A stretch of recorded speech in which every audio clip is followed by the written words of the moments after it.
Progress नहीं कर रहे हो, अपने लिए गड्ढा खोद रहे हो। वैसा क्यों करते हो, बताओ मुझे, क्यों करते हो वैसा, जहां पे टीचर तुम्हारा मार्क्स काटने के लिए मजबूर हो जाए।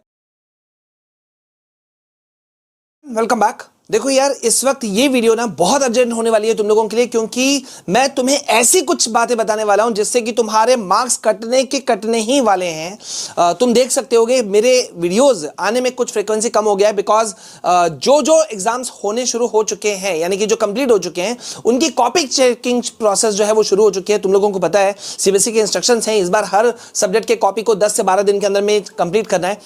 तुम्हें पता है यार, मैं भी कॉपी चेकिंग में जाता हूं, ठीक है, क्लास 10 12 के कॉपीज मैं भी चेक करता हूं। तो इस बार जो है वो स्थिति जो है वो हर बार की तरह कुछ नया नहीं हो रहा है, फिर से वही कहानी दोहराई जा रही है। आज अभी से कुछ देर पहले मैं पहुंचा हूं और काफी सारे जो मेरे फेलो टीचर्स हैं जो कॉपी चेकिंग में हैं, प्रोसेस में हैं, अभी हम सब जो हैं वो एक ही चीज को देख करके बहुत दुखी हो रहे हैं, क्योंकि कोई भी टीचर जो है वो स्टूडेंट्स को कॉपी मतलब उसके मार्क्स काटना नहीं चाहता, फेल नहीं करना चाहता, लेकिन फिर भी कुछ चीजें वही रिपीट हो रही हैं। सो वीडियो ये बहुत इंपॉर्टेंट है, प्लीज इस वीडियो को तुम 1.5 स्पीड से देख लो, लेकिन पूरा एंड तक देख लेना, और please do share this video if you care for your friends और व्हाटएवर, ठीक है। तो यहां पे देखो भाई, सीबीएसई ना चाहते हुए भी हम लोगों को एक मार्किंग स्कीम दे चुकी है, और जिसपे कि हमें इंस्ट्रक्शंस प्राप्त हैं कि कहां कहां तुम्हारे मार्क्स जो हैं वो काटे जा सकते हैं, किन परिस्थितियों में काटे जा सकते हैं।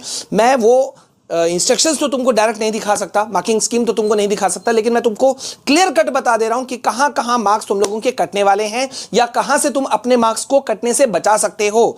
ये वीडियो बहुत इंपॉर्टेंट है, please watch this video carefully, ठीक है। अब यहां पे देखो, कुछ ये 5 पॉइंट्स हैं, अगर इन 5 पॉइंट्स को तुम कवर अप कर लेते हो ना, तो तुम्हारे सारे मार्क्स जो हैं वो बच सकते हैं, बल्कि तुम एक्स्ट्रा मार्क्स जो है वो स्कोर कर सकते हो, ठीक है। तो यहां पे पहला पॉइंट जो मैं तुमको दे रहा हूं बच्चों, जो मैं अभी देख रहा हूं कि मैं हर सेशन में बार बार बोलता हूं हर बच्चे को कि यार किसी भी हालत में ना क्वेश्चन नहीं छोड़ना, चाहे कुछ भी लिख कर आ जाओ, उस क्वेश्चन के कॉन्टेक्स्ट में कुछ लिख कर आ जाओ, लेकिन अटेम्प्ट ऑल द क्वेश्चंस। क्योंकि जो तुम कॉपी में, तुम्हारे कॉपी में हम लोग चेक करते हैं ना, तो मार्क्स वाला जो पेज होता है वो फर्स्ट पेज होता है, तो उसमें अगर ब्लैंक रह जाता है, मान लो कोई बच्चा 4 या 3 या 5 क्वेश्चन छोड़ देता है, तो वहां पे वो एक नेगेटिव इंपैक्ट डालता है कि यार बच्चे ने तो अटेम्प्ट ही नहीं किया, ठीक है। तो उस अटेम्प्ट नेगेटिव जो अटेम्प्ट ही नहीं किया, तो तुम खुद ही सोचो यार हम मार्क्स कहां देंगे। अगर बच्चा कुछ अपने मन से लिख आ जाए, कुछ भी उस टॉपिक के रिलेटेड, क्वेश्चन के रिलेटेड कुछ भी कॉन्टेक्स्ट में लिखा है, तो मार्क्स दिया जा सकता है। So my first recommendation is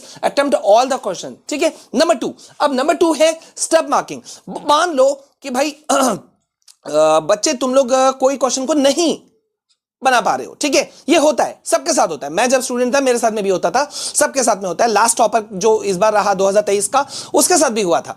लेकिन उसमें क्या किया जा सकता है कि बाई चांस तुम्हें कोई क्वेश्चन नहीं आता है, तो जैसे मैंने ऊपर वाले फर्स्ट पॉइंट में मैंने कहा कि कुछ उसके कॉन्टेक्स्ट में तो लिख सकते हो, तो उसी तरह से यहां सेकंड पॉइंट में मैं जो तुमको बोल रहा हूं कि स्टेप मार्किंग यहां पे मिलते हैं बाकायदा।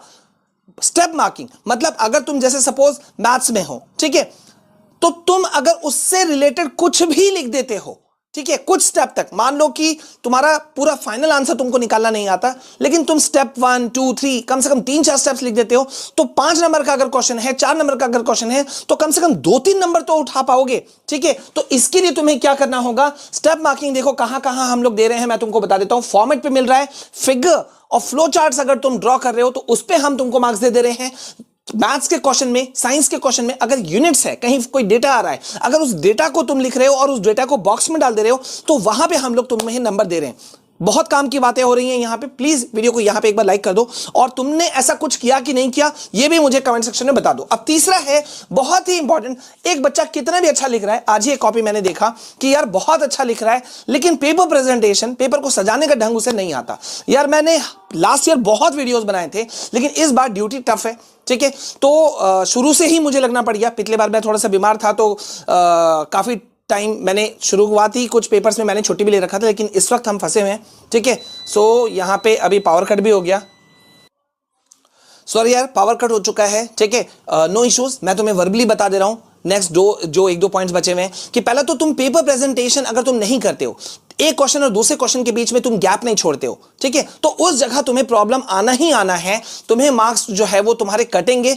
मतलब ये कुछ ऐसे समझ लो यार कि कोई बंदा किसी पार्टी में, फंक्शन में जा रहा है और वो जैसे तैसे तैयार होकर आ जाए, तो उसे वो इज्जत नहीं मिलने वाला, भले ही वो कितने भी बड़े घर का हो या कहीं का भी हो, है ना। तो उसको पेपर को सजाना तुम्हारा काम है। अब नेक्स्ट है बहुत इंपॉर्टेंट कि भाई अक्सर बच्चे गलती करते हैं कि यार कोई पर्टिकुलर क्वेश्चन आता है और कोई पर्टिकुलर क्वेश्चन नहीं आता है, तो दो स्थिति में क्या करते हैं, जहां नहीं आता है वहां तो गिव अप कर देते हैं, मतलब कुछ भी नहीं लिखा। और दूसरा क्या करते हैं कि भाई अगर आता है तो 40 वर्ड्स में लिखना है, तो लिख दिया यार लंबा चौड़ा 100 वर्ड का कि यार टीचर को इंप्रेस करने चले। इंप्रेस नहीं कर रहे हो, अपने लिए गड्ढा खोद रहे हो। वैसा क्यों करते हो बताओ मुझे, क्यों करते हो वैसा, जहां पे टीचर तुम्हारा मार्क्स काटने के लिए मजबूर हो जाए। मतलब मार्क्स तुमको मिल सकता था लेकिन तुम्हारी बेवकूफी की वजह से तुम्हें मार्क्स नहीं मिला। सो ये अब नहीं करना, वर्ड लिमिट को जरूर फॉलो करना, इंस्ट्रक्शंस को पहले जरूर पढ़ना, तब उसके बाद में आंसर लिखना, ठीक है। ओके, अब एक और बहुत बड़ी बात है कि भाई तुमने अच्छा आंसर लिखा, ओके मुझे पता है तुमने अच्छा आंसर लिखा, लेकिन अब वहां पे है कि खास वर्ड्स तुमने, अगर कोई पर्टिकुलर कोई खास वर्ड तुमने यूज किया है तो वो मैं तो जानता हूं, लेकिन तुमने मुझे नहीं बताया ना। तो तुमने मुझे बताना है, तो क्या करना है, जो भी तुम्हारे पॉइंट नंबर 5 है ये कीवर्ड्स को अंडरलाइन तुमने क्यों नहीं किया, पेंसिल से कीवर्ड को अंडरलाइन करो ना। एक क्वेश्चन और दूसरे क्वेश्चन के बीच में कम से कम 3 से 4 लाइन का गैप छोड़ो और अंडरलाइन कर दो, एक बीच का एक लाइन खींच दो, ताकि दो क्वेश्चन के बीच में एक डिवीजन ऑफ 2 आंसर्स वो साफ साफ नजर आए।